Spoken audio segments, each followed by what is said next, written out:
করতে। তো এখন হচ্ছে দুর্ভোগের ব্যাপার তো দেখতেই পাচ্ছেন। সকাল থেকে এসে বসে আছি। কোনো ট্রেনের কোনো কিছু নাই। আমাদের আরো ১০-১২ দিন আগে অনলাইনে টিকেট কেটেছি। তো এখন ওটা ক্যানসেলিং অপশন আ এসেছে। কিন্তু ওখান থেকে যে রিফান্ডের আমাদের ব্যালেন্সটা ওটা হচ্ছে ৩-৪ দিন বা ১ সপ্তাহ টাইমও লাগতে পারে রিফান্ড আসতে। কিন্তু আমার তো টাকাটা এই মুহূর্তে প্রয়োজন। এই মুহূর্তে আমার বাসের টিকেট কাটতে হবে। তো পরে টাকাটা দিলে তো আমাদের হচ্ছে না। আর এখানে যে আমরা স্টে করব ওটার খরচও অনেক বেশি হয়ে যাচ্ছে। তো আর বাস দেখাচ্ছে যে বাস দিচ্ছে ট্রেনের অল্টারনেটিভ, কিন্তু কোনো বাস-টাস কিছুই নেই। শুধু একটা আরকি মানুষকে দেখাচ্ছে যে বাস দিচ্ছে। কিন্তু কোনো বাস-টাস কিছুই নেই। তো এখন দেখি কি করা যায়। খুবই ভোগান্তির মধ্যে আছি। সেই সকাল থেকে এসে বসে আছি।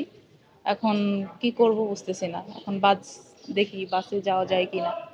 আর উনারা তো মানে রিফান্ডের নিয়ে মানে একটা প্রচার করতেছে, ভুল প্রচার। বাসেরও একটা ভুল প্রচার করতেছে। ২ টাই ভুল প্রচার।